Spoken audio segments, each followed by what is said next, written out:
Todas. Perfecto, gracias. Bien, a todos, todas, todes, muy buenos días. Esta es la tercera sesión del grupo de género, cuerpo y sexualidad. Hemos tenido dos sesiones previas muy interesantes, muy exitosas. Mi nombre es Miguel Ángel Aguilar, seré el coordinador de esta mesa. Soy profesor investigador de la Universidad Autónoma Metropolitana de Iztapalapa, en Ciudad de México.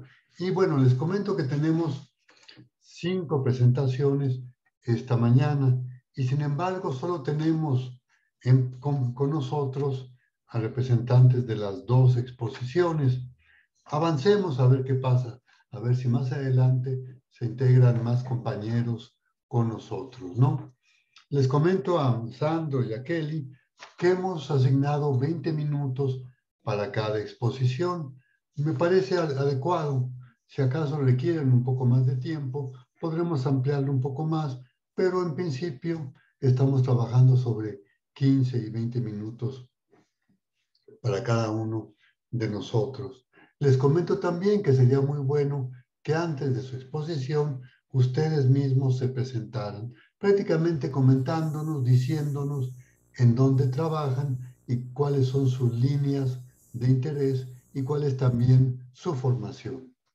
Bien, dicho lo cual entonces, habiendo presentado la mesa y a mí mismo, entonces empezaría yo con mi propia ponencia. ¿Sí? Insisto, son las 8:05, terminaré hacia las 8:20 aproximadamente. En caso de que me pase el tiempo, les pido por favor a los compañeros del staff que me lo hagan saber, ¿no? Por si me extiendo demasiado. Bien, voy a compartir pantalla.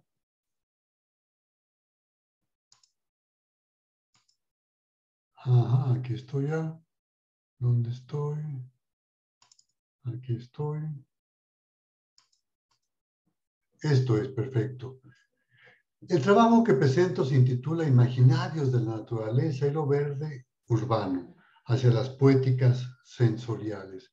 Y es un trabajo que surge de un taller que di yo en marzo, abril de este año, en línea, a través de un grupo de colegas que tienen una asociación en Chile que se llaman RIGMO, que es un grupo de estudios sobre movilidad y cuerpo. Entonces me invitaron a dar un seminario sobre movilidad y sensorialidad, el uso de los sentidos. Y bueno, hicimos varias etnografías y en las etnografías algo que aparecía recurrentemente era el gusto, el placer de estar en espacios verdes, de salir a caminar en zonas arboladas o por lo menos en zonas con vegetación, en zonas con pasto. Entonces de ahí me surgió la pregunta sobre qué es lo que hace tan seductor la existencia de áreas verdes en las ciudades como espacios para recorrerse, para caminar y para estar. ¿Cuál es el elemento seductor del espacio verde, ¿no?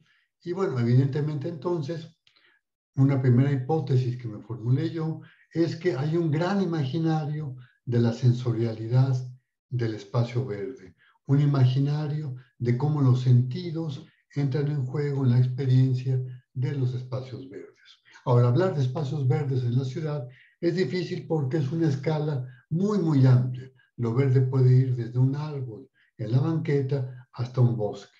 Entonces, lo verde está en todos lados y puede tener diferentes escalas. En la Ciudad de México, en donde vivo yo, en donde hice un primer ejercicio de aproximación al tema, es una ciudad muy amplia, muy heterogénea, densa en algunas partes, muy poco densa en otros, en donde recurrentemente se dice que faltan espacios verdes, que la periferia es un espacio gris, lleno de polvo, desolado. Entonces, la distribución de los espacios verdes en la ciudad es desigual.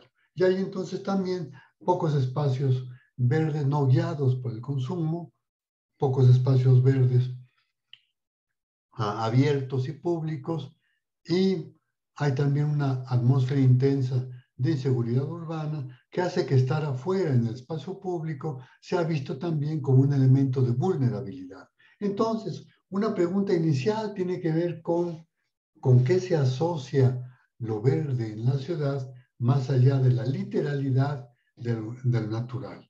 ¿Cuál es su imaginario, diríamos? Es el imaginario de la sensualidad, el extravío, ser contenido, ser devorado, el ocultamiento, otro orden sensorial, la contemplación, la lentitud, el ejercicio, lo lúdico, lo democrático. Ok, un primer elemento entonces es entender que el cuerpo humano es un dispositivo de sentido y el cuerpo humano también es un dispositivo que tiene que ver con sus potencialidades. Entonces, ahí en donde estamos hablando de cuerpo, rápidamente entra en escena un imaginario y una representación sobre las posibilidades del cuerpo. ¿Qué puede hacer el cuerpo? Siempre vale la pena también recordar la idea de Castoriadis de que el imaginario no refiere a algo, no representa, no reenvía a nada real. El imaginario no es una cosa, no es una entidad, sino es un proceso. Y su presencia se reconoce por sus efectos en la vida social. Hay un autor francés, uh, Bernard Debarbier, que postula que el imaginario es una forma de experiencia sensible y emocional, de manera tal que él postula que el imaginario de la naturaleza se puede entender como un conjunto de metáforas que interactúan unas con otras, imágenes captadas en su resonancia psíquica y poética inmediata. De aquí entonces que podamos postular, me parece, que si el imaginario de la naturaleza es un conjunto de metáforas, hay una poética inserta en todo esto, hay una gran poética de capacidad expresiva, de significados, de redes de sentidos en nuestro imaginario de la naturaleza. Bien, ¿cuáles son los imaginarios del cuerpo sensible y sensorial, ¿no? Lo verde en la ciudad siempre convoca, digamos, me parece, una idea sobre qué es lo verde y por omisión o por comparación, también un imaginario sobre aquello que no es lo verde. De manera tal entonces que la idea de lo verde instaura una retórica bipolar dicotómica. ¿Sí? Ok. Lo urbano entonces está fuera de lo verde y lo verde es un espacio liberado de lo urbano, ¿no?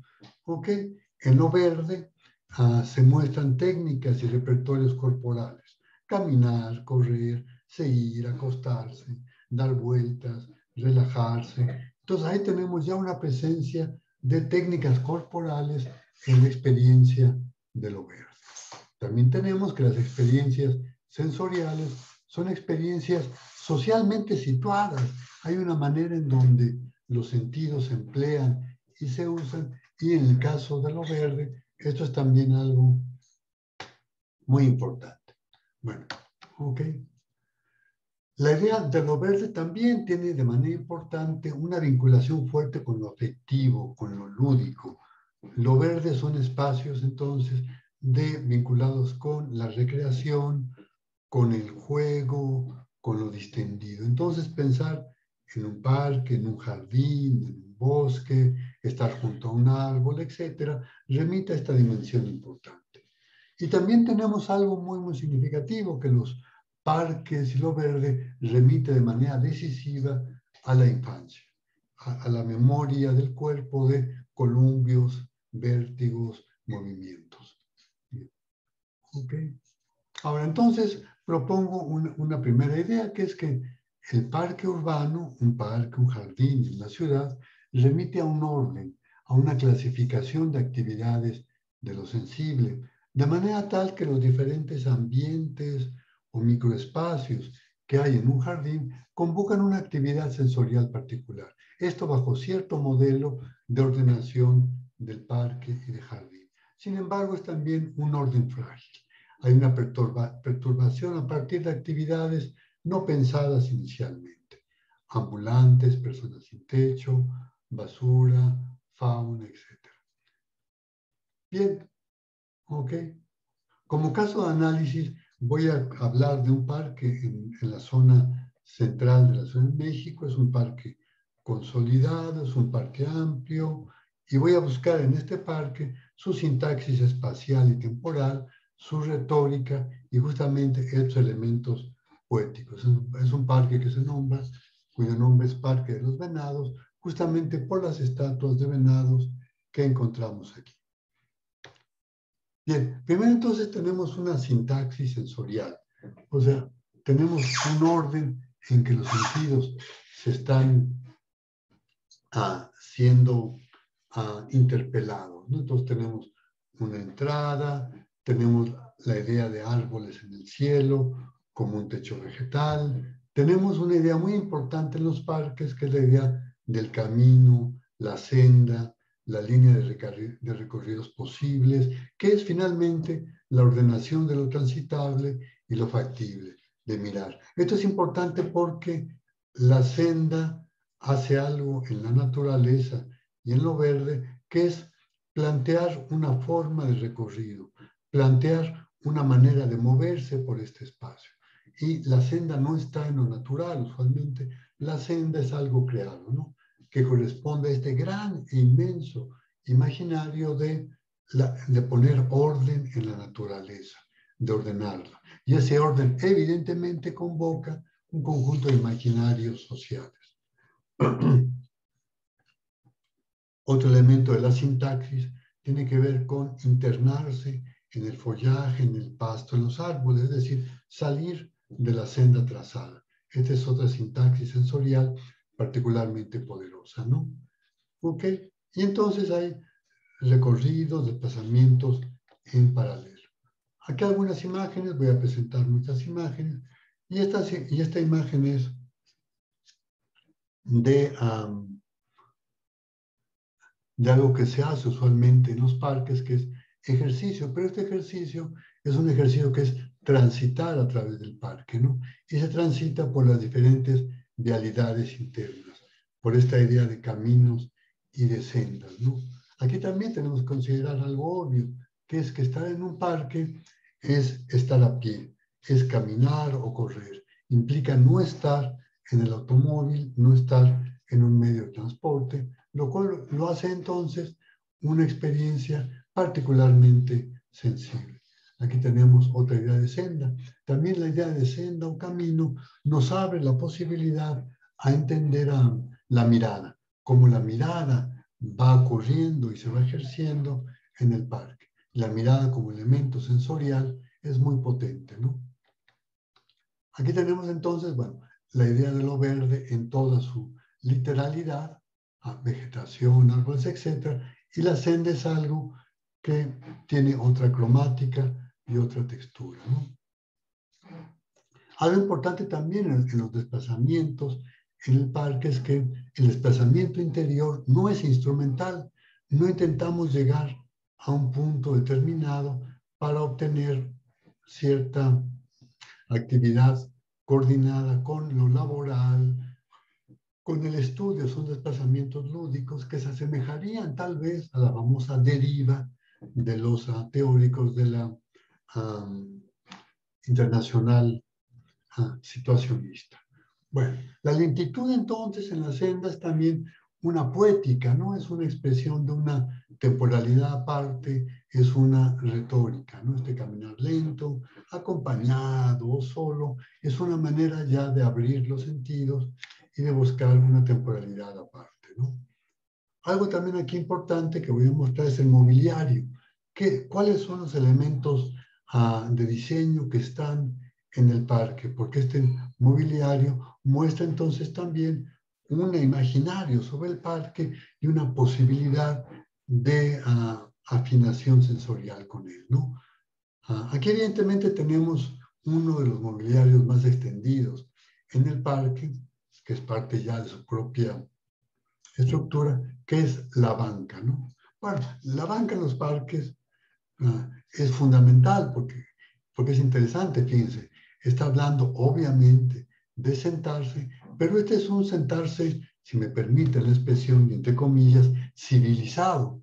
No es sentarse en el pasto, no es sentarse junto a los árboles, es sentarse de una manera en donde uno no toque el piso. Uno está sentado, levantado sobre el piso, y esta es ya una marca casi de elemento civilizatorio en el parque, que es bien interesante, y obviamente esta banca está pintada en verde. Otra vez esta idea de alineamiento sensorial con el mundo del parque.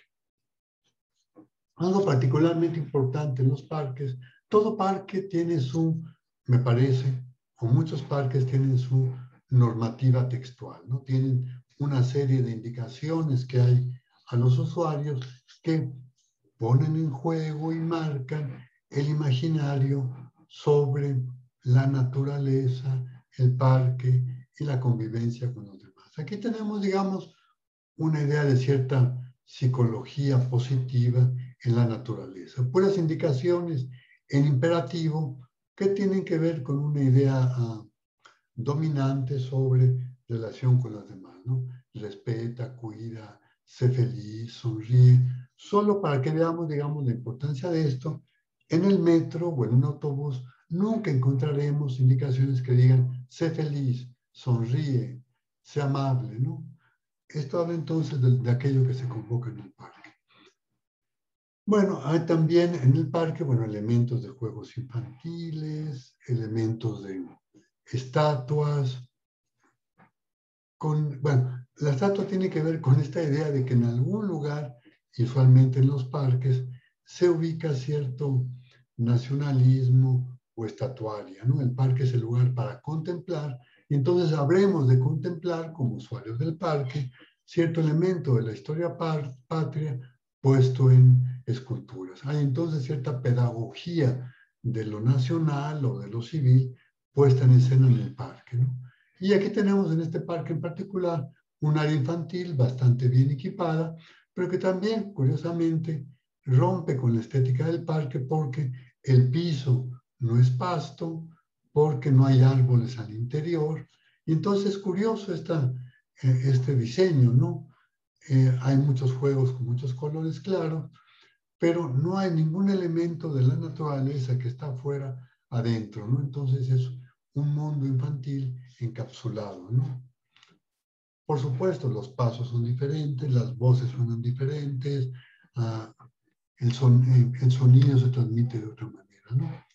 Muy cercano a este parque hay algo que se ha dado a llamar en la ciudad un parque de bolsillo, que es ocupar pequeñas áreas abiertas para hacer algo que se denomina un parque de bolsillo, en donde se pone cierto equipamiento para hacer ejercicio, como en este caso, estos tubos, ¿no? Aquí, en todo caso, otra vez, vuelve la retórica de lo natural y la naturaleza. Parece ser que pintando el metal de verde, este metal verde se convierte en elemento de la naturaleza o convoca la naturaleza, ¿no? Y entonces este parque de bolsillo funciona imaginariamente a partir de la metonimia, en donde la parte representa al todo. Entonces, son parques retóricos más que parques realmente usados. Ya para finalizar, entonces, algunas reflexiones finales. Digamos, en este caso que vi, hay evidentemente una heterogeneidad en la sintaxis del parque, lo cual significa la búsqueda del lado lúdico de lo cotidiano. Hay en la ciudad un imaginario muy poderoso, que es el imaginario de salir, de ir a otra parte, y en este imaginario se corresponde en lo verde con una atmósfera vegetal y humana particular. También aquí aparece recurrentemente, no en este parque, pero sí en muchos otros espacios, de lo cual no pude hablar, que lo verde aparece como lo residual, lo que queda al ocurrir el crecimiento urbano. Y también lo verde opera imaginariamente como nostalgia de lo no urbano total, ¿no? Como esta especie de imaginería en Star Wars de Coruscant, de este planeta que es pura ciudad. Bueno, aquí sería lo verde para romper esta suerte de opresión de lo gris. ¿Qué queda por hacer? Bueno, muchas cosas. En mi caso, quisiera explorar ahora etnográficamente, a partir de entrevista y observación, experiencias en el parque desde la diversidad socioterritorial, ¿sí? cómo se llega al parque o a ciertos parques desde diferentes áreas de la ciudad, cómo se ponen en juego prácticas a partir de códigos interpretativos, desde múltiples historias y etnografías. Y también algo que va a ser muy interesante es hacer etnografías en parques que están ubicados en zonas urbanas carentes de espacios verdes. Esto es, ¿qué es lo verde en la zona central de la ciudad desde un gran equipamiento verde? Sería muy interesante ver ahora cuál es el imaginario y cómo se recrea esta idea dominante de lo verde, allí en donde lo verde es muy escaso, allí en donde hay una gran carencia de espacios, ¿no? Bueno, hay una bibliografía básica, recomiendo mucho el texto de, al interesado en estos temas, de Barbier, de los imaginarios de la naturaleza, y bueno, hay textos sobre imaginarios en general. Bien, esto sería todo. Muchísimas gracias por su atención. Bien. De acuerdo, entonces, como también soy el coordinador de esta mesa, ahora paso de la actividad de coordinador a la actividad de moderador, ¿no? Me parece que la forma, quisiera proponerles que la forma de trabajo que tengamos esta mañana sea que escuchemos las exposiciones de todos los compañeros ponentes y luego, ya que tengamos todas las exposiciones realizadas, hacer un espacio para la discusión y la conversación sobre lo que hemos hablado, ¿no? Bien, entonces, en ese sentido, le doy ahora la palabra a nuestros invitados, que son Kelly Meire de Oliveira, Sandro Dumont y Analina Inés de Carvalho, que trabajan en la Universidad de Pernambuco en Recife. Escucharemos entonces su presentación en un lapso de 20 minutos, si no tienen inconveniente. Muy bien, los escuchamos con mucho gusto, colegas. Bom dia, professor. Eu vou fazer a apresentação do slide, mas está falando que eu não posso, não tenho autorização. Dá para me ouvir? Sim. Pronto. Bom dia a todos e a todas. Buenos días. Quem que pode liberar? Para eu poder... Ou a gente vai falando por causa do tempo?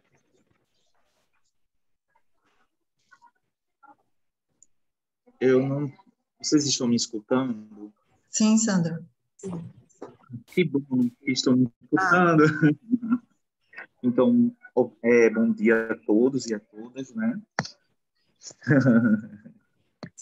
Já estou conseguindo apresentar? Está aparecendo na tela? Não? Está aparecendo, só amplia agora.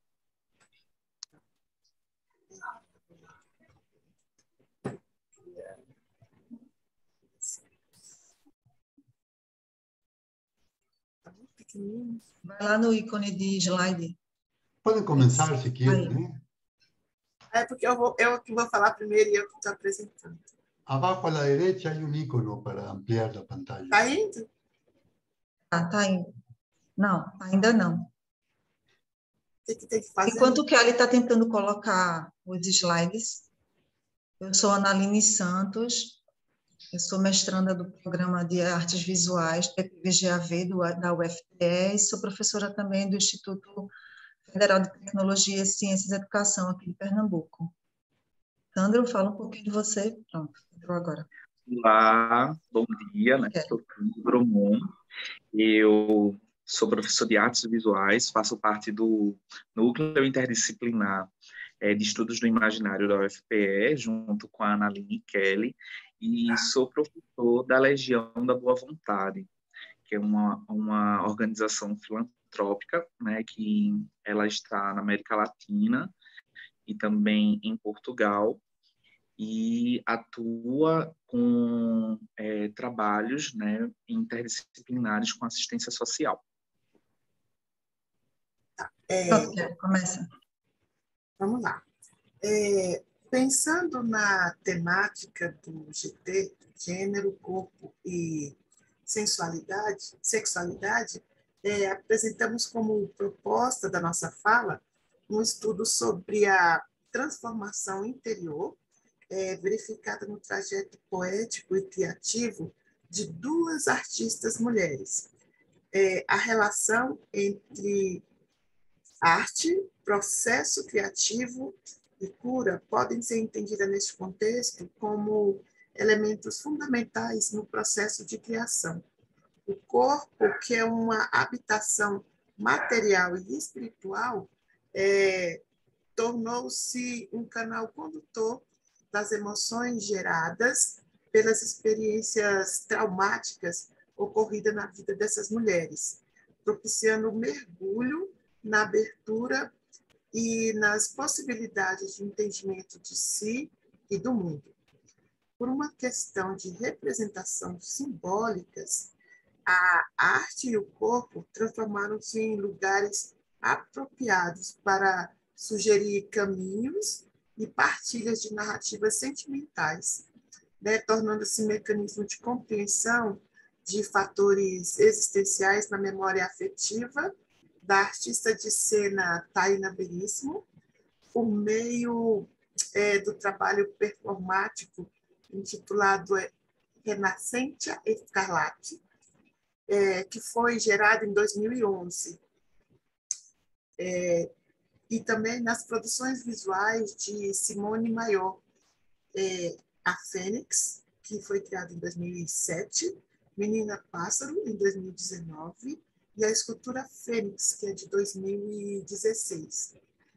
Ao percebermos que essas mulheres iniciaram seus trabalhos a partir do vivenciamento de situações de crise situadas entre um falecimento e uma enfermidade renal, ambas permearam vias de ressignificação, através de processos criativos que deflagraram marcadores específicos representados por sentimentos de autocuidado, autoconhecimento e resiliência, resultando nas obras que eu mencionei anteriormente.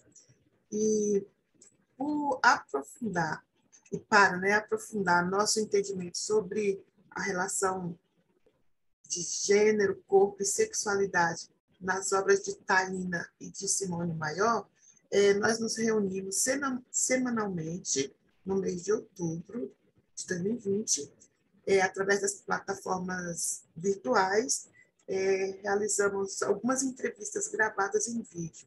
E, em seguida, dialogamos, de forma colaborativa entre nós sobre as principais questões identificadas nas falas das artistas. E nós reconhecemos que os pontos de confluência entre as duas abordagens, para fazer essa análise, nós utilizamos a mitocrítica abordada pela teoria antropológica do imaginário, de Gilberto Tiran, como método para compreendermos os aspectos simbólicos e seus significados nas imagens identificadas durante esse processo de busca e compreensão. A mulher, o pássaro, os elementos circulares e cíclicos foram os símbolos mais recorrentes nos trabalhos das duas artistas.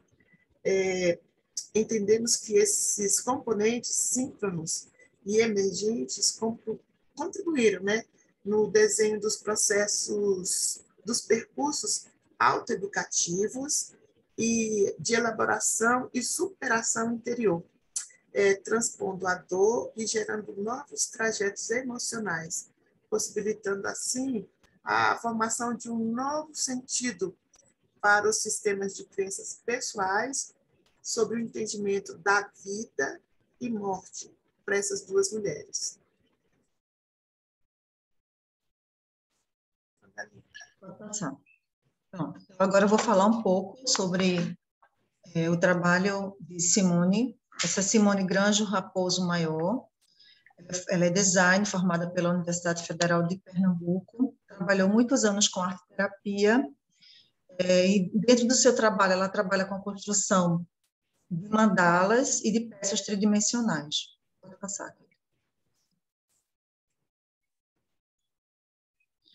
Essa obra daí foi criada em meados de 2007, época em que a artista ela estava vivenciando a descoberta de uma enfermidade renal, né? E surgiu, então, uma necessidade interna, né? Onde a própria artista nos relata que foi algo que foi muito mais forte do que ela, então era um corpo que necessitava ser representado, um corpo que estava passando por uma transformação. E ela sentiu essa necessidade de representar como estava ocorrendo essa transformação.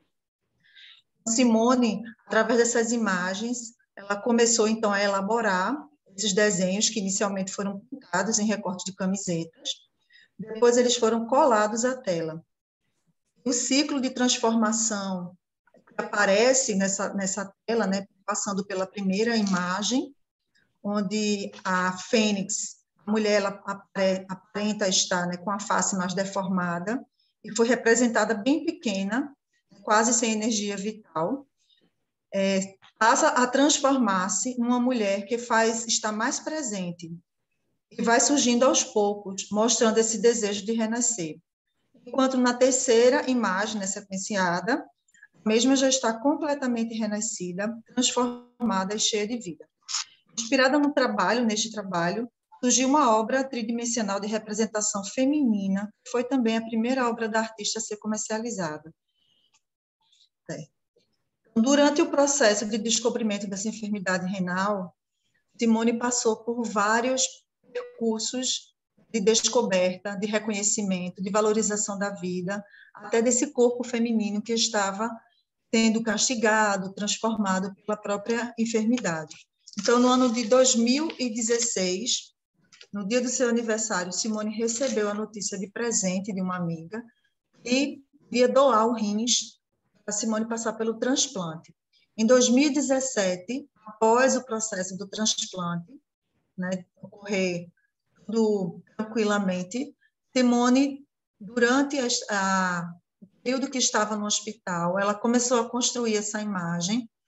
Junto com a família, ela desenvolveu um álbum de imagens, né, um álbum afetivo, uma leitura sensível, de uma narrativa bastante sensível. E o interessante dessa imagem é porque foram surgindo esses elementos também de forma muito intuitiva. Ela começou a fazer o desenho das flores, depois o desenho da copa, e por último ela pintou o tronco. E no momento entrou um médico que tinha feito a cirurgia dela e perguntou se ela estava representando o rim. Ela não havia percebido que, na verdade, essa imagem que surgiu fortemente, esse desejo forte que surgiu do aparecimento dessa imagem, estava tão relacionado com aquela transformação, né? O médico, então, ele reverteu a imagem, colocou a imagem no sentido horizontal, e a própria Simone percebeu que, na verdade, ela estava representando a situação de transformação da própria cirurgia. A partir desses trabalhos, ela ofereceu também, começou a criar uma outra proposta de continuação do próprio elemento da Fênix, né, que foi uma obra chamada Menina Pássaro, que fez parte de um conjunto artístico intitulado Coleção Natureza, que é também repleta de símbolos que remetem a sentimentos internos e de transformação. A artista Simone Maior, ela se considera uma pessoa completamente conectada à natureza e ao meio ambiente, né? E o trabalho dela também é um trabalho de resgate e de modificação desses elementos desses elementos poluentes que podem ser jogados na natureza, ela resgata e transforma. E Simone afirma que a sua obra reflete completamente seus sentimentos, né?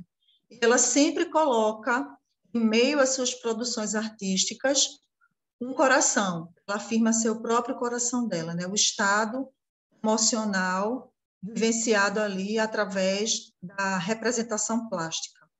A imagem da menina pássaro possui um coração. Analine, seu áudio está mudo. Eu acho que você mutou ele. Agora sim.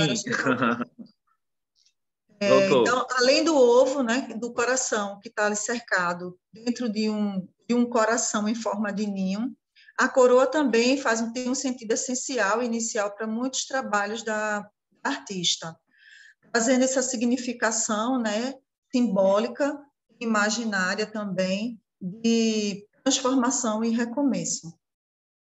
A partir desse mesmo processo de criação, a artista apresenta uma outra peça, uma das peças-chave também das suas coleções, também intitulada de Fênix. Uma peça tridimensional, que preserva alguns símbolos encontrados nas obras anteriores da artista, como, por exemplo, essa rosa, em forma de mandala, que está presente na logo da artista, em algumas outras obras também. Né? Essa estrela também, que é em forma de mandala e leme, né? Se transformou posteriormente numa das marcas principais dela. Então, a peça ela é composta também por uma figura feminina, que a artista chama de Grande Mãe, porque a peça ela não tem nem frente e nem verso, né? Ela não tem frente e costas. É uma peça única, composta pela imagem da Fênix e pela imagem dessa figura feminina que a artista chama de Grande Mãe. Então, essas criações representam o fechamento de um ciclo, porém, nos deixa perceber a existência da renovação espiritual, né? Do corpo em harmonia com os sentimentos e com as emoções. Né? A mulher que voa para novas experiências e se transforma a cada recomeço.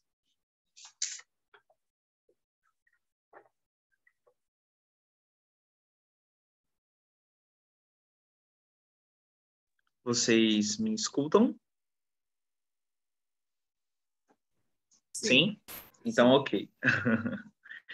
Diferente da Simone Maior, em que o corpo se faz presente em um conjunto de obras bidimensionais e tridimensionais, a Taina Veríssimo canalizou as pulsões dele em uma performance individual, advinda de um processo de criação do grupo Totem, que é um coletivo cênico na qual ela participa, justamente como respostas à dor e o sofrimento gerado pelo falecimento de uma pessoa amada e o início do vivenciamento de um luto. Então, a partir de uma condução de escuta interna e sensibilizada pelo livro dos Seres Imaginados, do artista plástico José Luiz Borges, a imagem da Fênix ela acabou emergindo para a Taina, né? E conforme as palavras dela, né, foi uma força que a chamou para não deixar morrer, né? Essa força que a fez renascer. Logo, explorando as possibilidades ritualísticas que o corpo possui como um território potencial de gerar vida, ela procedeu em um ciclo de desfalecer, nascer, morrer e renascer. Pode passar o slide, Kelly. Tal movimento cíclico, plasticamente, foi representado por um círculo feito de argila no chão e pela figura de uma ancestral também, mas vivenciada pela sua mãe, que também é uma artista do mesmo grupo, né, do grupo Totem.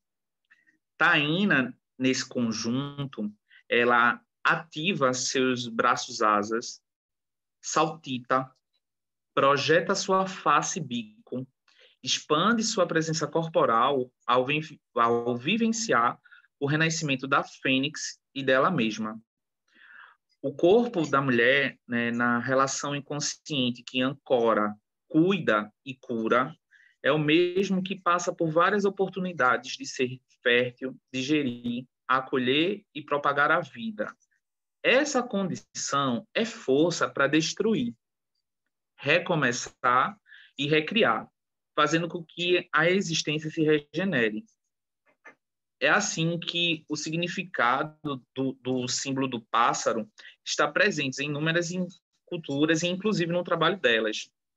É esse ser que alça voos e realiza descida que aparece se fundindo com a figura feminina, tanto das pinturas da Simone, né, como nas esculturas, como a gente pode ver, né, do pássaro que pousa como uma coroa, né, na cabeça da moça, né, e com os olhos fechados permanece serena, mas que também emergem do corpo da Taina e faz ela se tornar viva, passando desses limites do que seria inconsciência e consciência.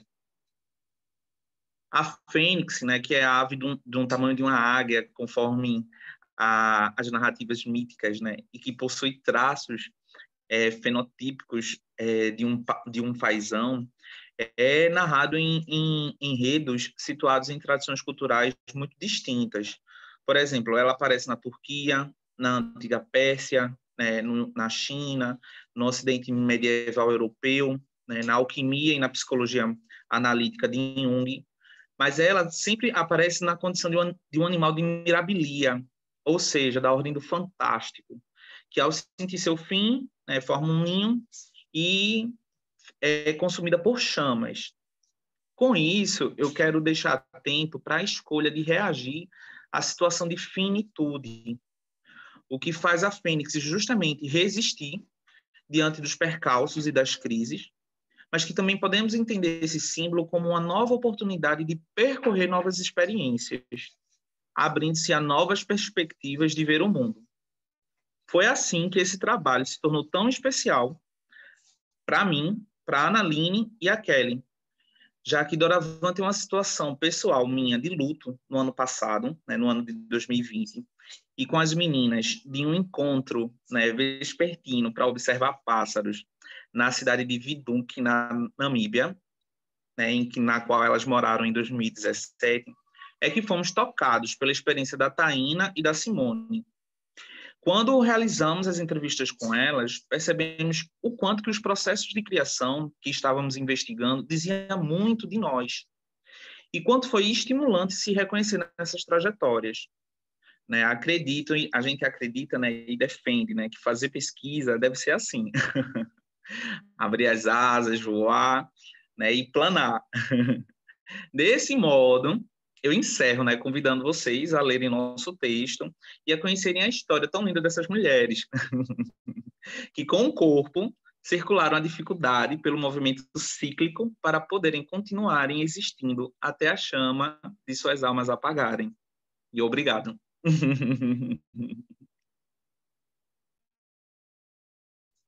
Gracias, muy obrigado por aquí también.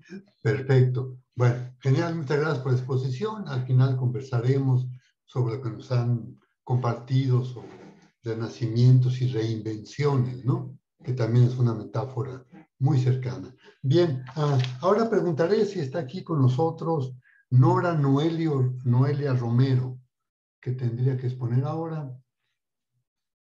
Nora, ¿andas por aquí? Me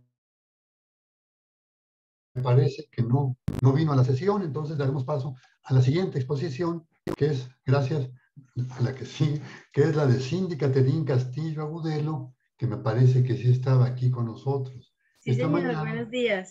Excelente, mucho gusto, encantado. Entonces, Cindy Caterín nos hará la exposición de la ponencia Mujeres, Amores y Representaciones. Escuchamos con mucho gusto, sí. Sí, señor. Muy buenos días a todos. Un placer. Cindy Castillo. Regálenme un segundito.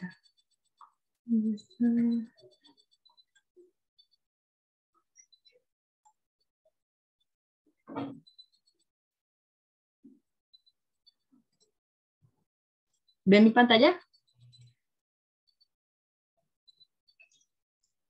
Sí, ya se ve.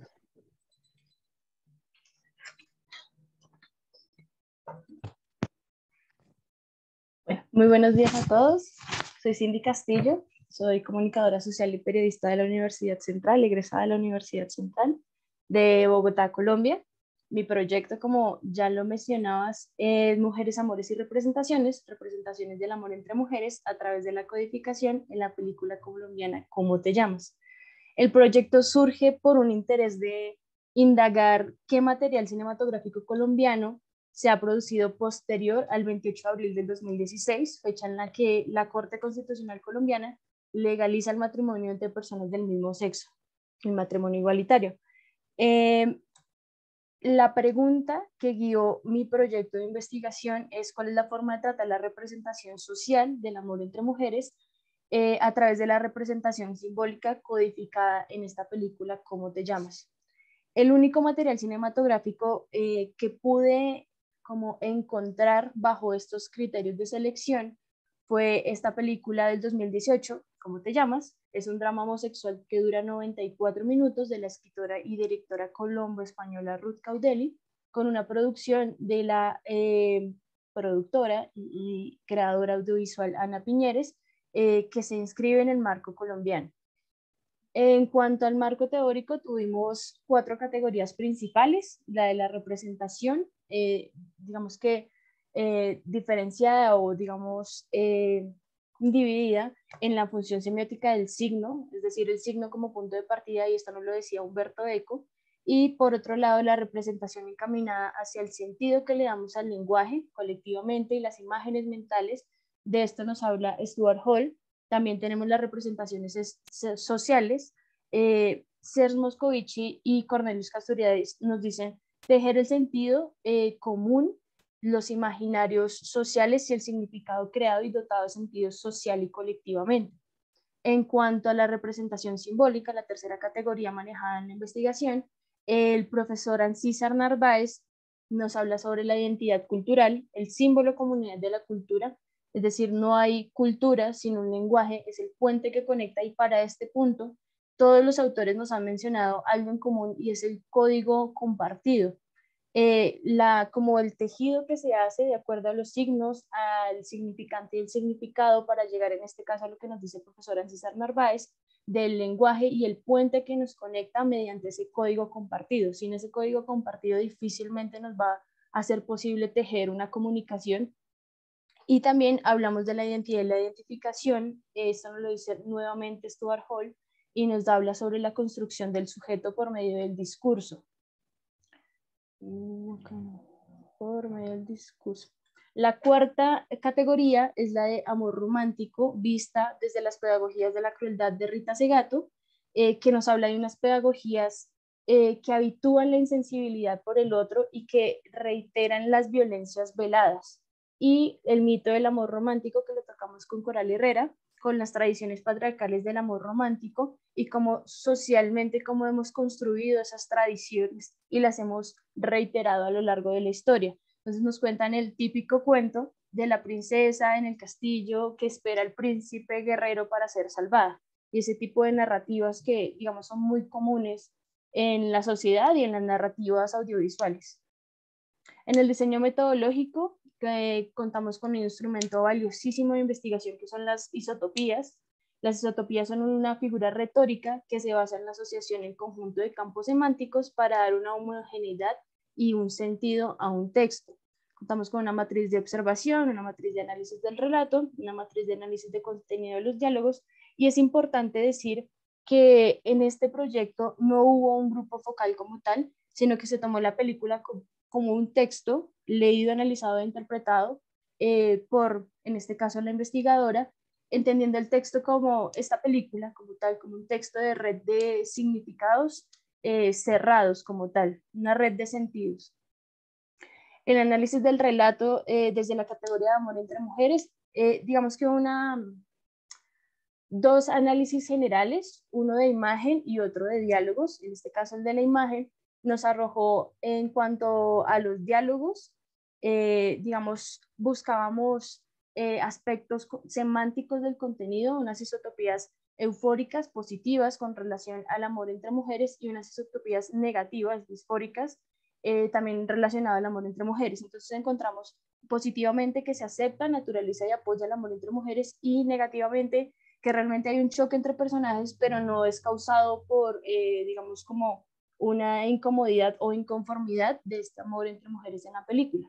En cuanto a la imagen, tenemos las isotopías de la imagen y se buscó desplegar una caracterización de personajes que nos arroja en el personaje principal y reitera, mediante las isotopías de la imagen podemos encontrar que reitera un personaje dominante, una persona experimentada, manipuladora, independiente, y hay un decaimiento de este personaje pues a lo largo como tal del desarrollo del largometraje.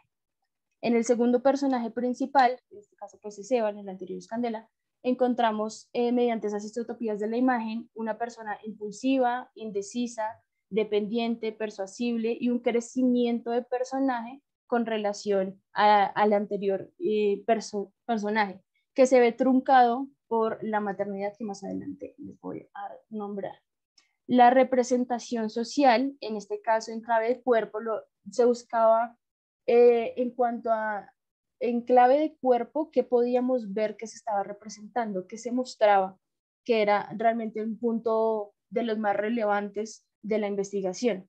Entonces notamos la dominante y la dominada, los roles heteronormativos impuestos como sinónimo de frustración, en este caso retomando lo que truncó a Eva. En una parte de la película, ellas como pareja deciden tener un hijo y pues irónicamente la maternidad y el cuidado y la responsabilidad recae más sobre la mamá gestante que sobre la otra mamá. Se desentiende bastante de su rol como mamá, irónicamente.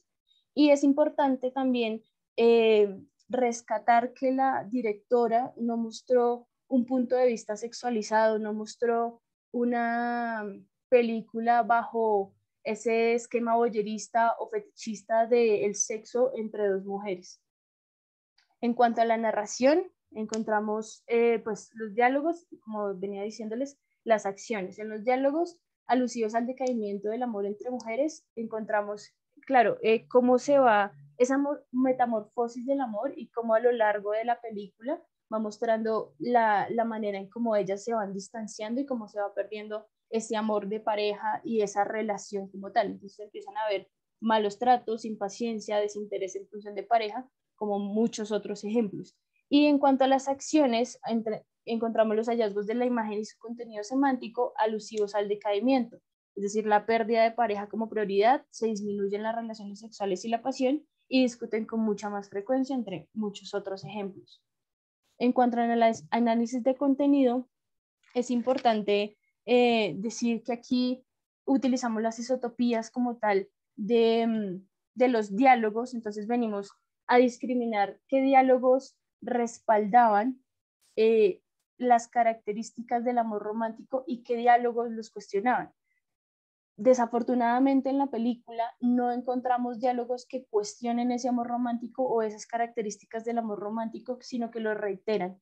Entonces aquí venimos a hacer un análisis de todos los diálogos que respaldaban y que argumentaban esas 9 características del amor romántico que se encontraron en la película.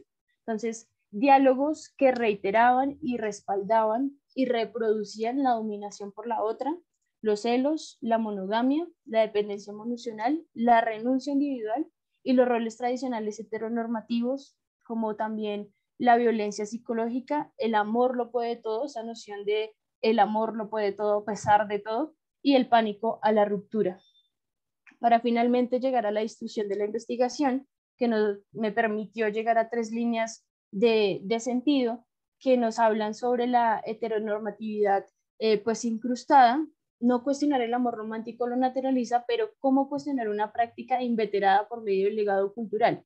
Cómo cuestionar una idea socialmente compartida y creada que cuando se toma como una noción positiva, cuando se sabe y digamos que no nos habitúan ni nos habituamos a cuestionarnos esas características del amor romántico que tenemos en la práctica cotidiana y que son, digamos, como tan normales, y cómo cuestionar ese tipo de prácticas que están tan naturalizadas y tan arraigadas y que se toma como un concepto muchas veces de fina coquetería, ¿sí? Como que se desconoce tanto la categoría de amor romántico como algo negativo que simplemente pues se reitera y se reproduce con mucha naturalidad y normalidad.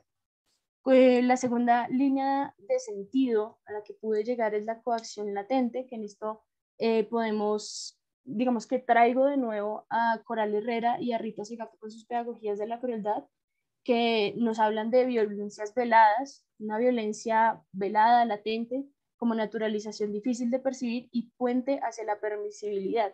O sea, básicamente esta línea y la siguiente hablan de la manipulación y el descentramiento como mecanismo de dominación, es decir, la renuncia personal del sujeto como forma de control, lo que les mencionaba sobre, por ejemplo, el embarazo de una de las protagonistas, que permite que la otra empiece a hacer su vida manteniendo como a su pareja en la casa en sus quehaceres, por así decirlo. Para las conclusiones, bueno, hay un montón de conclusiones con respecto al amor romántico y las características que ya les venía mencionando y cómo se reiteran y están tan naturalizadas que se reproducen con mucha facilidad. Es importante rescatar que la película es una valiosa herramienta comunicativa, una valiosa herramienta narrativa, y es importante también saber que todo comunica, y claramente en el cine no hay nada gratis, no hay nada que no comunique, no hay nada que simplemente esté ahí porque sí, y entender pues eso, el poder de los medios de comunicación, de lo que se está narrando, lo que se está contando. También es importante rescatar la directora, su punto de vista, cómo rompe con ese cliché voyerista y escopofílico que les mencionaba en las representaciones en clave de cuerpo, y cómo no se muestra de una manera invasiva una relación homosexual entre mujeres vista como la sexualidad netamente y como un fetiche escopofílico.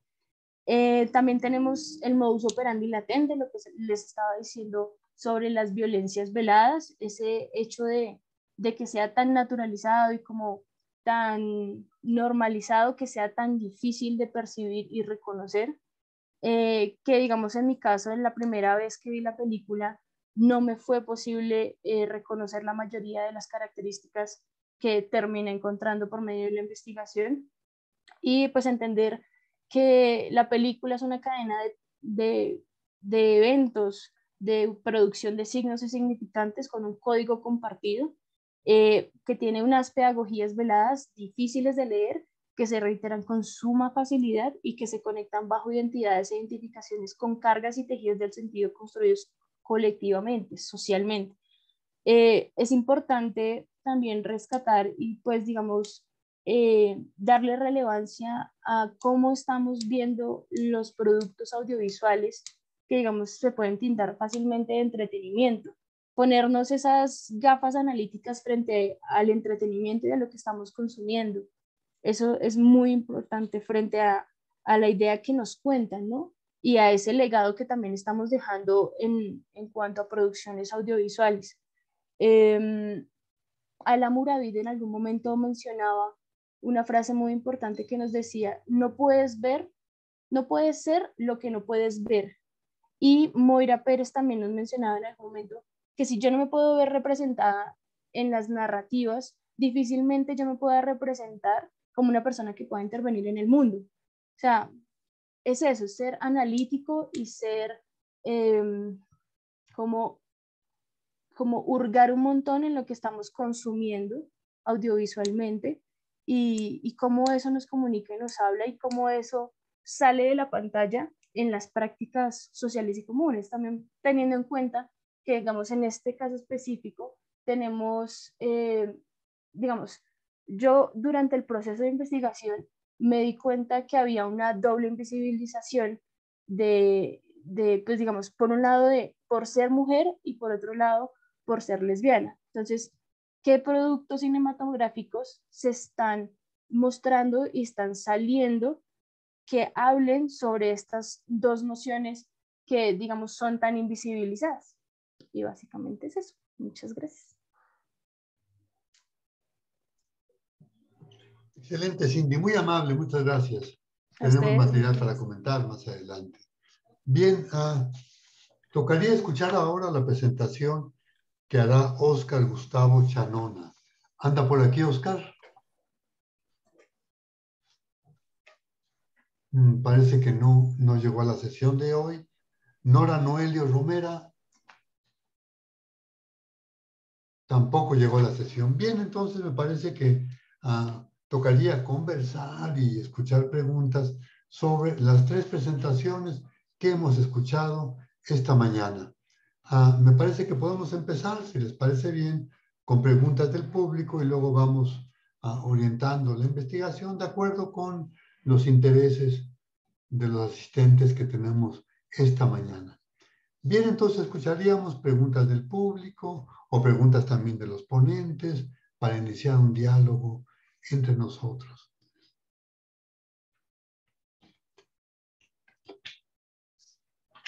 Eu posso começar, já que ninguém quer começar? Claro, excelente, gracias, Analini. Eu vou começar. Primeiro, eu quero dizer que fiquei muito encantada. Compreendes? Compreendendo? Fiquei muito encantada com a apresentação, a sua apresentação. Uma coisa que fiquei muito curiosa quando falou sobre a questão dos bancos das praças, porque é algo que me toca muito quando eu vou a algum lugar, algum espaço que eu não conheço anteriormente. Geralmente eu vou sentar também nos bancos e a observar, contemplar a paisagem. Eu fiquei pensando, eu nunca tinha parado para imaginar isso, o quanto isso nos toca, nos afeta, né? E às vezes nos faz perceber que aquele momento, aquele instante é um instante de reflexão e às vezes de devaneio também, né? De você ficar imaginando coisas que podem transformar a sua vida, o seu momento.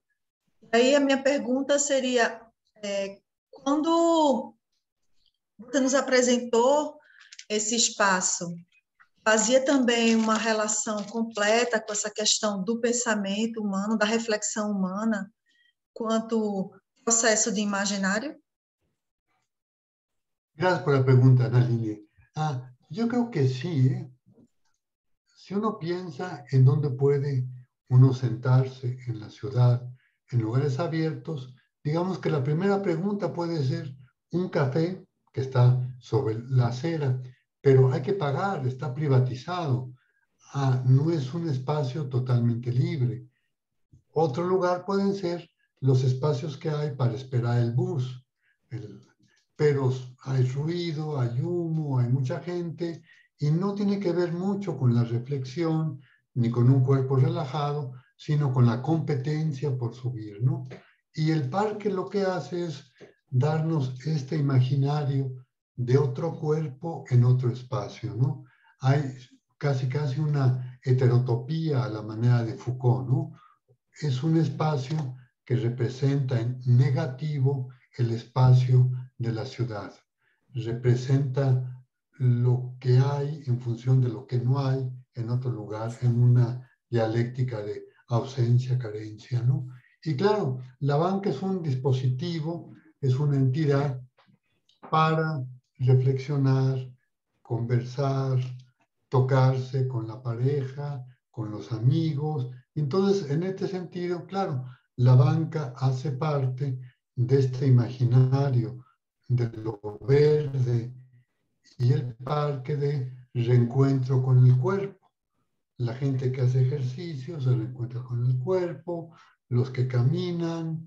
Hay fotos que no puse de gente boxeando en el parque, ¿no? Y aquí lo interesante entonces, y me parece aquí sumamente interesante, es que más allá de cuántos árboles hay, o más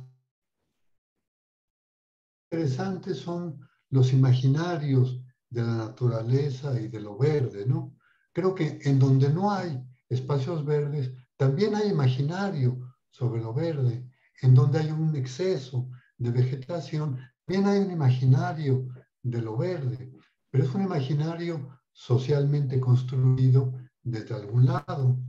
Yo creo que si hago entrevistas en sectores de la ciudad con gente pobre, tal vez lo verde y la vegetación esté asociado con la riqueza. Los ricos tienen espacios verdes, los pobres tenemos polvo. ¿Sí? No sé, entonces creo que la hace parte de todo, de todo este elemento referencial del imaginario, ¿no?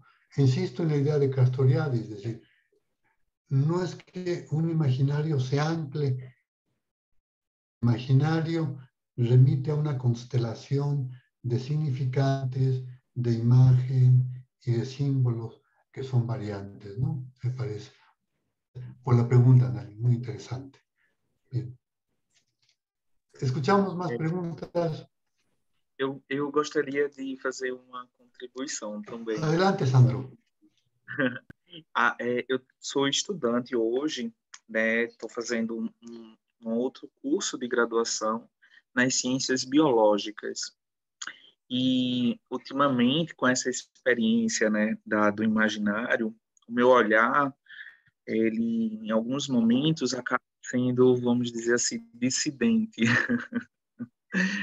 E aí, vendo a tua apresentação, Miguel, é muito interessante porque me veio muito sobre o arcabouço teórico das ecologias dissidentes, porque nós temos uma ideia de ecologia como algo que está à parte do nosso processo do Claro. corpo, né? Mas dentro de nós ocorre uma ecologia, ocorre uma ecologia interna dentro de nós, como um corpo, ocorre uma ecologia de nós com o meio que nós estamos inseridos, e ocorrem ecologias que, muitas vezes, para nós passamos despercebidos.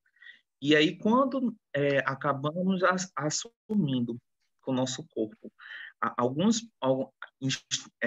posições de parar e realmente, agora eu vou refletir, agora eu vou observar, agora eu vou devanear, que foi aquilo que trouxesse do banco da praça, quando acabamos alargando, né, nossa compreensão. E isso tem totalmente a ver com eu acho que tocou muito a Analine e a Kelly. E olha como as coisas são síncronas, porque elas duas, esse processo de contato com o pássaro que gerou esse trabalho da gente, para elas duas começaram assim, quando elas começaram a ir para a praça, começaram a caminhar, começaram a ter um processo de devaneio com a natureza. E aí, sobre o verde, onde ele tem vários significados, o verde ele também tem um outro significado simbólico como diversidade, porque é a cor na qual é a junção entre o amarelo e o azul é a das cores, é a cor, né, entre as cores que tem o maior espectro de diferenciação. Então, por exemplo, se a gente pegar o vermelho e as três cores primárias, né, o vermelho, o verde e o amarelo, o espectro de diferenciação de tons de vermelho é muito curto. O espectro de diferenciação do amarelo, ele já entra em um intermediário, mas o azul, ele está em uma gama muito grande. E aí, quando ele se junta com o amarelo, ele acaba criando o verde. E o verde assume como a cor que tem a maior gama de tonalidades que existe. E aí, quando o vermelho começa a se misturar com o verde, começa a se misturar com o vermelho, né? E essa ideia de vermelho como sangue, né? É muito forte, né? É um símbolo muito forte. Ele acaba também gerando outras tonalidades. Espera aí que eu estou no meu telefone móvel. Aí, às vezes, ele fica caindo. Estou no computador, no notebook, no telefone móvel. Aí, às vezes, ele fica caindo. Então, é isso. Né? O verde como riqueza, né? O verde também associado à pobreza, mas também o verde como diversidade, diversificação, né? Pluralidade, enfim. Essa condição que é própria do espectro luminoso. Era isso que eu queria contribuir. Gracias, Sandro. Muy interesante. Muchas gracias por tu reflexión. Professor, falando também assim, com essa questão do... Kelly. Fiquei tocada com relação ao banco.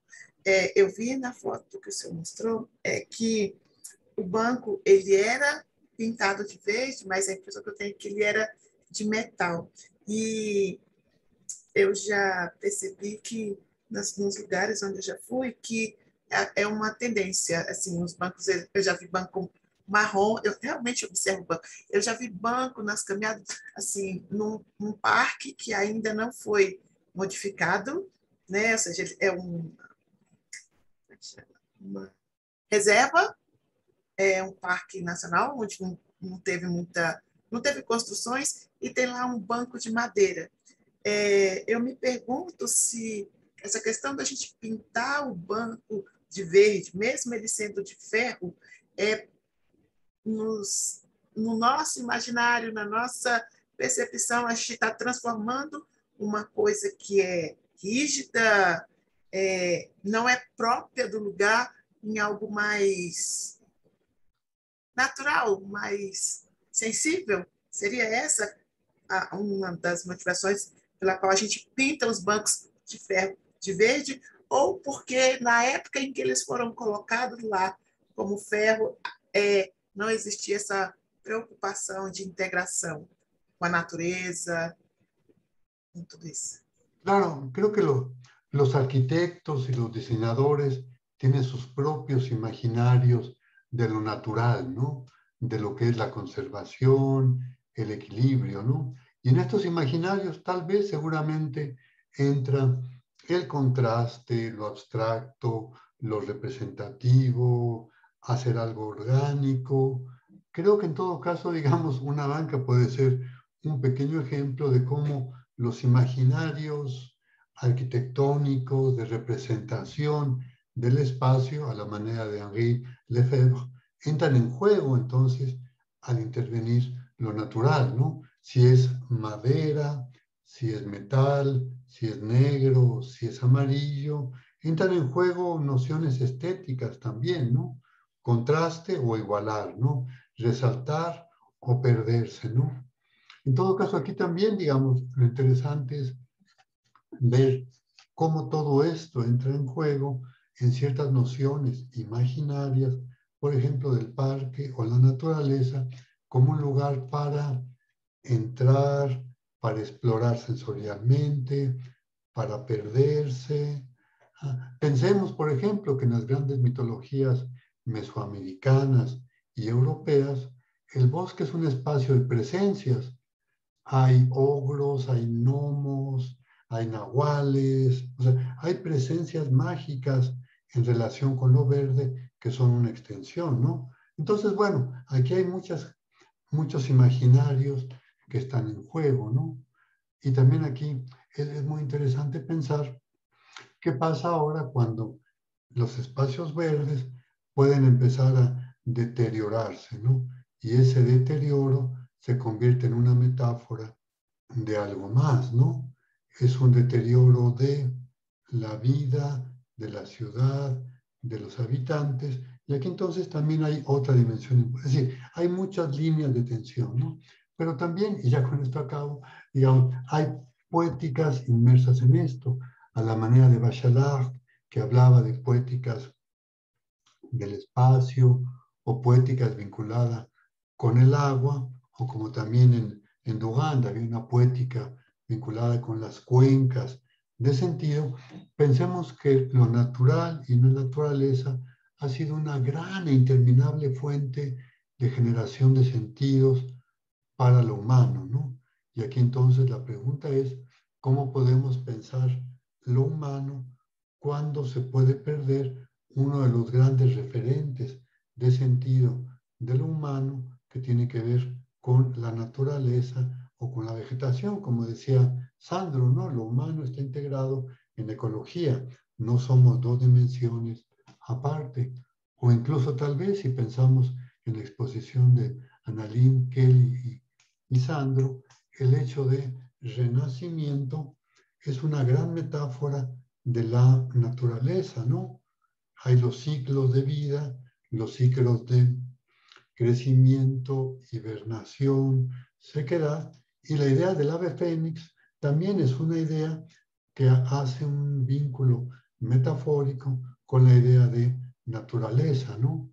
Estaciones, crecimiento, latencia, etcétera. O sea, son ciclos vitales lo que está representado ahí, ¿no? Bien, gracias, perdón, me extendí un poco, pero bueno, muy amables. Yo quisiera preguntarle algo a Cindy. ¿Puedo, Cindy? Ok. Bueno, tu presentación es muy elocuente, ¿no? Sobre estas representaciones dominantes para referirse al amor entre mujeres, en donde tú dices que hay una visión heteronormada que es muy poderosa, ¿no? Y que sirve para representar el amor entre mujeres, desde esta visión dominante sobre las relaciones interpersonales. Mi pregunta sería si tú has visto en otras producciones culturales en Colombia, digamos, otra manera de representar el amor entre mujeres que no pase por esta visión heteronormada. Es decir, hay otras representaciones alternativas o la representación heteronormada es tan poderosa que evita que entremos en contactos con otras maneras de contar el amor entre mujeres. Es importante como devolverme a lo que anteriormente mencioné, y es que realmente no hay material cinematográfico colombiano que relate las representaciones del amor entre mujeres. O sea, digamos, hay personajes inmersos en otro tipo de películas, pero su actuar como tal, la visibilidad que le dan a este tipo de personajes va desde lo cómico o desde la persona que tiene alguna enfermedad, o sí, muy pasajero y con esa carga negativa que tiene. Y digamos específicamente formatos colombianos audiovisuales del amor entre mujeres no hay. Y realmente fue muy difícil llegar a esta película como tal y no es fácil, digamos, primero fue difícil encontrarla, segundo fue difícil acceder a ella porque digamos que se puede catalogar como cine alternativo, entonces no es comercial, entonces no es fácil acceder a ella, sino que está en una plataforma específica bajo, pues, digamos que costos distintos y difíciles de acceder, diría yo. Entonces, diría que, pues, básicamente no hay material que represente y que visibilice esta invisibilidad que yo nombraba en doble sentido por ser mujeres y por ser lesbianas.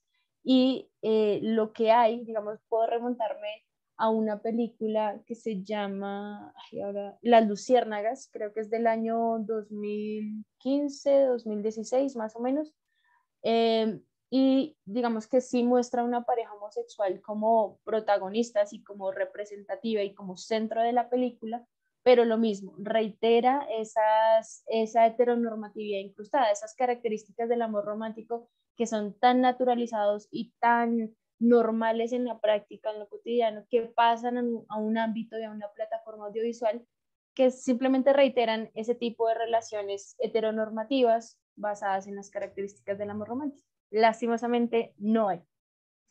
Por ejemplo, Cindy, ¿qué pasa en la música? ¿Qué pasa en la televisión? ¿Qué pasa en las revistas de espectáculos? ¿Algo debe decirse ahí o es un discurso muy, muy minoritario? Digamos que en cuanto a la música, sí hay producciones que nos permitan como visibilizar ese tipo de relaciones, el amor romántico entre mujeres, las relaciones interpersonales entre mujeres, pero digamos en la televisión y en otro tipo de discursos audiovisuales no permite, o sea, básicamente nos volvemos a lo mismo, el personaje del que se ríen, el cómico, el que se muestra como no sé, lo que les mencionaba de alguna enfermedad, o sea, debe tener una carga negativa o debe ser un personaje del cual nos podamos burlar para realmente mostrarlo, ¿sí? Últimamente me pareció pues relevante, hace poco salió una novela aquí en un canal nacional con un personaje transexual como principal, pero era lo mismo, era burlarnos y mostrar ese personaje bajo la burla. Entonces, realmente no hemos avanzado. O sea, sí es importante y sí es, digamos, relevante que hayan ese tipo de visibilizaciones. O sea, hay personas trans en el mundo y es completamente normal, hace parte de la diversidad, pero sigue habiendo un retroceso en cuanto a cómo mostramos ese personaje.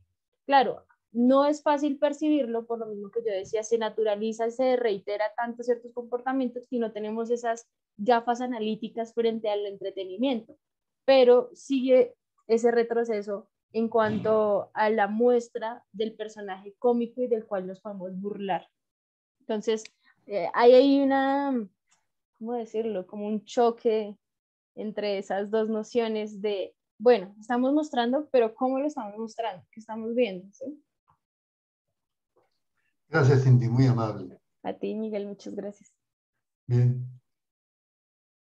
Compañeros, público, comentarios, Eu elementos fiquei, para conversar. Naline. Obrigada, professor. Eu fiquei com a curiosidade, Cindy. Não sei se você vai me entender bem. Você falou Miguel, ¿me quieres traducir, por favor? Porque sí te entiendo cosas, pero obviamente hay cosas que me pierdo. Ok. Acho que o professor pode ajudar, então eu vou tentar falar em portunhol, mas eu sou péssima. Cada Yo también, pero bueno, algo entenderemos. Bueno, Canaline, te quiere a minha preguntar curiosidade... algo sobre lo que tiene curiosidad, ¿no? Isso, sim. A minha curiosidade é sobre... a Cindy aborda sobre as produções audiovisuais, mas eu gostaria de saber em relação às produções de artes visuais, né? Como é que essa representatividade desse corpo feminino, né, lésbico, dentro da visibilidade das artes visuais? Existem muitas artistas ou muitos artistas que abordam esse tema, porque aqui no Brasil o espaço estão ganhando bastante espaço, bastante visibilidade. Ainda há uma resistência muito profunda, né? Pertencemos a uma sociedade muito conservadora, ainda machista, né? Dentro dessa proposta de conhecimento, de outras formas de amor, mas ganha-se ainda espaço. Como é isso na Colômbia? Sí, la pregunta es, ¿entendiste, Cindy? Sí, ¿cómo es como la cultura colombiana frente a esas representaciones de la en diversidad? En términos de artes visuales. Ah, Sí, ok. las artes visuales, cómo representan a las mujeres, las relaciones entre mujeres. En Brasil hay una tendencia actual hacia la representación de las mujeres en los artes visuales, a pesar de que es un país en muchos lados conservador, católico, represivo, ¿no? Entonces, en Colombia, ¿tú cómo sientes esa escena, ese panorama? Yo siento que en este momento, en cuanto a las artes visuales, digamos, llevándome un poco más hacia el tema del teatro, que ahorita mismo se me viene a la cabeza, sí hay como una intención de mostrar, de visibilizar lo femenino como un personaje principal, pero también lo femenino ante la diversidad, no solamente hacia el amor entre mujeres, sino a esa diversidad sexual amplia y esa gama que tenemos en cuanto a esta noción de se puede ser lesbiana, bisexual, persona no binaria, y bueno, toda esta gama de nociones que simplemente se puede ser porque se es, y punto. Pero sí es cierto que digamos que social y culturalmente, también lo que nos mencionaba Miguel, como dependiendo de como la clase social, el estrato en el que nos encontremos, hay un machismo marcado tanto por hombres como por mujeres.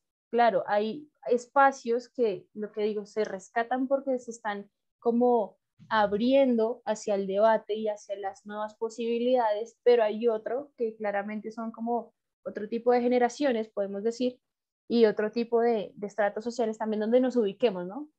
Lo que también hemos mencionado y es cómo nos habla el contexto en el que nos encontremos. Entonces, digamos que hay un espacio que se está ampliando, pero falta bastante. Digamos, el ejemplo claro es no hay películas de relaciones lésbicas en el contexto colombiano. No las hay. Y si hay 3, es mucho. Y acceder a esas películas no es fácil. Entonces, eso ya es muy diciente de entrada. Muchas gracias. A ti, muchas gracias.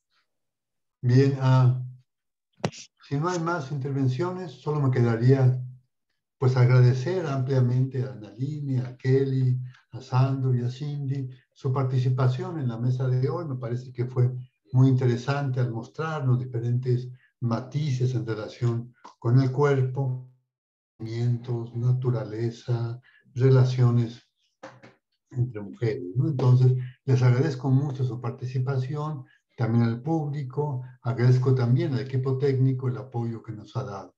Entonces, bueno, un gusto estar con ustedes y hasta luego entonces. Saludos, un gusto. Chao, abrazos. Muchas gracias, profesor. Hasta luego. Hasta luego. Encantado. Muchas gracias, profesor, y pues a Gracias a todos todos. los que pusieron y a todos los temas que tratamos, de verdad, por el espacio, sobre todo. Es un Genial. espacio constructivo académico muy fuerte, entonces muchas gracias. Encantado. Suerte, que estén bien.